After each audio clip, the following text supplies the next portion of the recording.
suis installé à Saines-les-Alpes sur une exploitation de bovins viande et de porc charcutier bio. Je me suis installé en 2015 à la suite d'un bac et d'un BTS Axe. Pour moi, l'installation, ça a toujours été une évidence. C'est, je pense, une histoire de passion avant tout. Je ne me vois pas faire autre chose. Quand je me lève le matin, je n'ai pas l'impression d'aller travailler, donc je pense que c'est le plus important. Je me suis installé sur l'exploitation familiale avec mon père. On a créé un GAEC.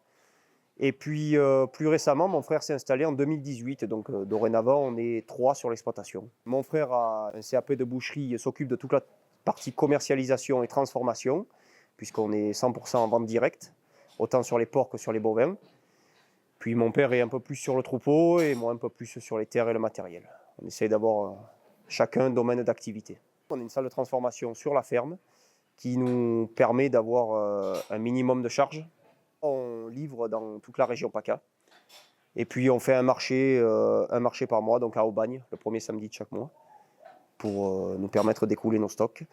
En ce qui concerne la charcuterie des porcs, tout est écoulé en magasin de producteur local.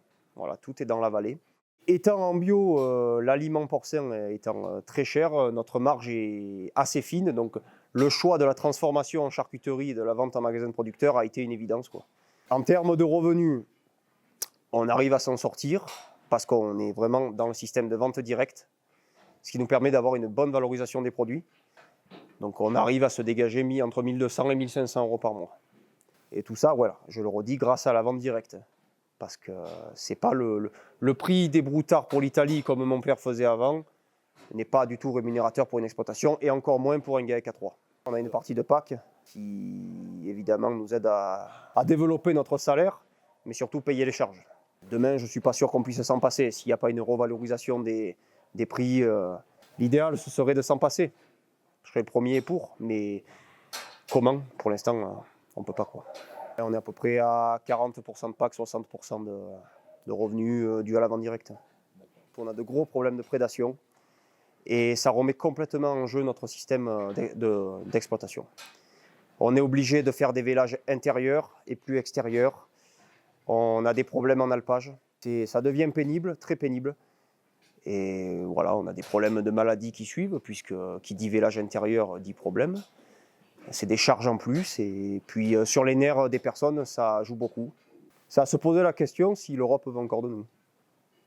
On a une vallée qui est quand même très dynamique et très jeune, ce qui nous permet quand même d'avoir vraiment pas mal de soutien, je vais dire, mais d'entente. On a beaucoup d'entente entre les agriculteurs du coin, ce qui est vraiment bénéfique, quoi. On n'est pas seul sur notre exploitation, fermé toute l'année.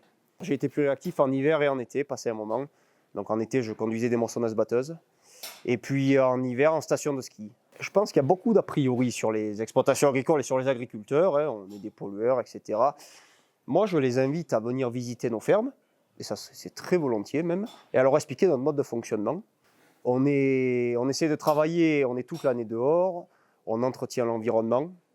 Il faut quand même savoir que nos bêtes qui pâturent en station de ski, c'est elles qui font que l'hiver, vous pouvez aller skier, hein, parce que sans ça, il y aurait des coûts de broyage qui seraient monstrueux.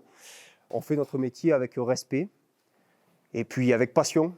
Voilà, donc évidemment, il y a la case abattoir pour les bovins qui est inévitable, mais avant ça, ils ont eu une super belle vie, quoi. Ils sont dehors là, au moins 6 mois de l'année, parce qu'ici on est en haute montagne et puis on a de la neige 6 mois de l'année aussi, mais elles sont nourries avec des fourrages de l'exploitation, des céréales de l'exploitation. On n'a aucun aliment antibiotique ni quoi que ce soit. Oui, je suis un paysan heureux de me lever tous les matins pour soigner mes vaches, même s'il y a des périodes plus compliquées, on fait toujours ce métier avec plaisir. Plaisir et puis envie, c'est surtout ça.